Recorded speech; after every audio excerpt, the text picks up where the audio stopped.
How to Not Go Broke, How Eminem Lives Beneath His Means, and a cautionary tale about personal finances.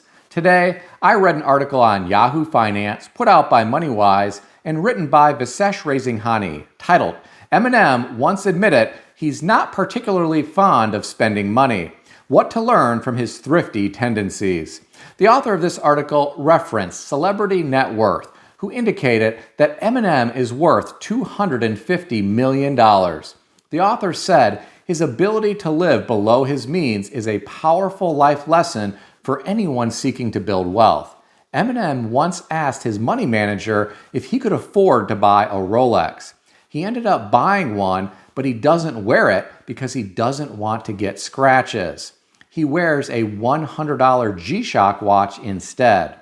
Here are my thoughts. First, it is great that Eminem didn't go off the rails with an entourage following him around. It's also great that he didn't blow money on expensive jewelry, yachts, planes, cars, etc.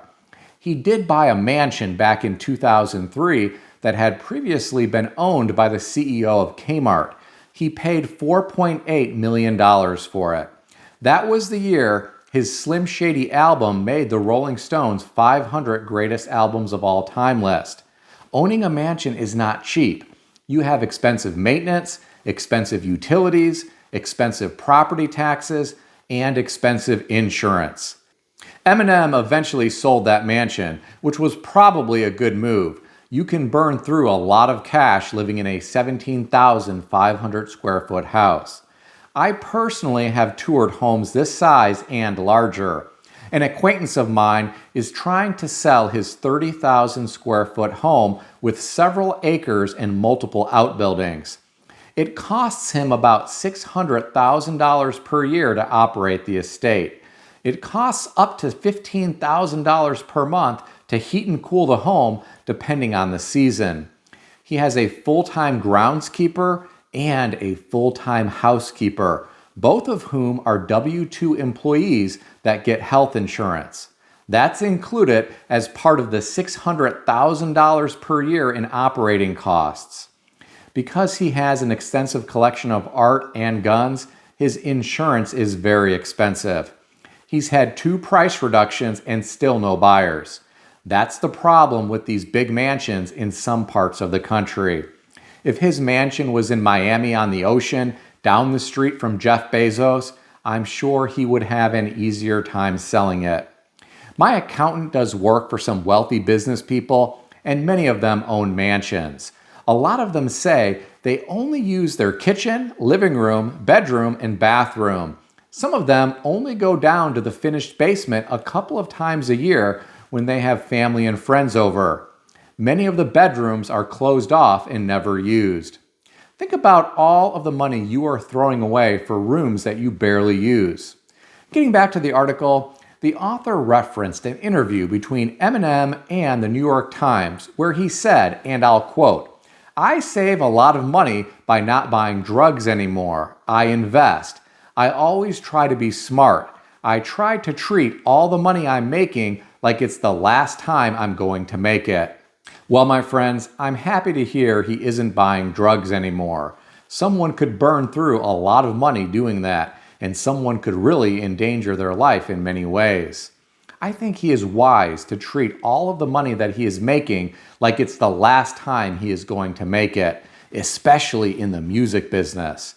As time goes on, you may not be as relevant as you once were. Also, the music business is changing. A while back, I reported about Sheryl Crow's financial woes. I read an article on yahoo.com put out by In Touch and written by Michael Gioia titled Sheryl Crow's Financial Woes. It's the end of the music business as she once knew it. In this article, the author said Sheryl Crow's 1993 debut album, Tuesday Night Music Club, sold more than 15 million copies worldwide. Her 2019 release, called Threads, only moved 40,000 copies. The author said streaming services like Spotify only pay $4,800 for a million spins. As I said earlier, the music business is changing. People are not buying records, tapes, or CDs anymore. Many artists are struggling to make a living. It's not like it was back in the 1970s or 1980s. I think Eminem is smart to hold on to his money. If you have a net worth of $250 million, you should be able to draw down a tiny percentage of that and watch the rest of the money grow year after year, which would allow him to leave a very nice inheritance for his children or potentially his grandchildren or even great-grandchildren.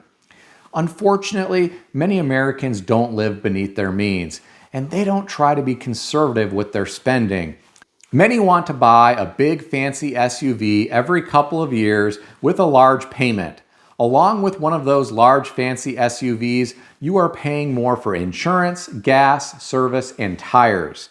You are also losing a lot of money to depreciation. Sometimes the people who buy these expensive vehicles like this have very little money saved for retirement. They have a big mortgage payment and they have credit card debt. One of my friends was the general manager of a new car dealership for most of his career. He has told me countless stories about people buying expensive vehicles even though they were living paycheck to paycheck. Some people can't help themselves. Others had never had parents who taught them about financial literacy. If they would drive more of an entry-level vehicle, they might be able to invest money in assets that provide a financial return to secure their financial future. Unfortunately, many people don't do this. In my opinion, it is truly sad. I'll tell you a story. A friend of my parents had a great job that paid really well. He was married and had several children. I remember visiting their large home back in the 1970s. It had blue shag carpet throughout the main part of the home, and all of the kids' rooms were decorated well. It was just like the Brady Bunch house on TV, except these kids didn't need to share a room like the Brady kids had to. These kids each had their own rooms. This guy also had a brand new Suburban. I remember riding in the back of the Suburban to a city park, and I was impressed by the lifestyle that this guy and his children had. Fast forward to the year 2024. He is still alive and retired. He has a nice lifetime pension from his previous job, but most of his wealth is gone. His wife passed away, and several of his children are still on his payroll. He has given away a lot of his money to bail out his adult children throughout the years. He continues to help them pay their bills. He sold the big house, and he now lives in a very small apartment, which he rarely leaves because he has trouble walking. I truly feel bad for his current financial predicament. If it were not for his lifetime pension, I suspect he would be struggling far worse than he is. If he had a 401k instead of a lifetime pension, he would have probably drained it to support his kids.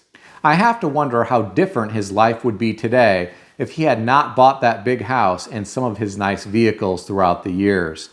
If he had lived more frugally and taught his children how to be frugal and make wise financial decisions, perhaps they would have learned to be more financially independent. He could have invested the money and he would be in a far better financial position in 2024. Many people live for today and buy whatever they want. It's so easy to do nowadays with all of the various forms of credit that are available. You can finance just about anything that you want, including fast food. People need to wake up to the fact that our economy may not always be like it is today. We could enter some dark times in the future, and weathering the financial storm will be a lot easier if you have no debt and a stockpile of money that you can tap if necessary. This is something that people in many different social classes should consider. Even people earning good money experience lifestyle creep and find themselves living paycheck to paycheck. This is okay during good economic times. However, reality can smack people in the face like a brick when the economy changes. This happened during the Great Financial Crisis. Some people have short memories. Others believe something like that could never happen again. And maybe they're right, but I'd rather be safe than sorry. What do you think? Share your thoughts in the comment section below.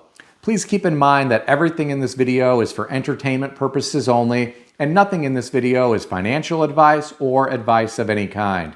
If you need advice, seek advice from a qualified professional in good standing who puts your interests first and foremost. If you enjoyed this video, consider subscribing to the channel. Please also consider sharing this video with your friends. I want to extend a special thanks to everyone who has subscribed to this channel. I want to also thank all of my channel members. If you would like to become a channel member, there is a link in the description beneath this video. You can read more about the different membership levels. Please also check out some of the great books that I suggest you consider reading in the description below. I've included Amazon affiliate links to these books. As an Amazon associate, I earn from qualifying purchases. Stay healthy and wealthy. I'll see everyone in the next video.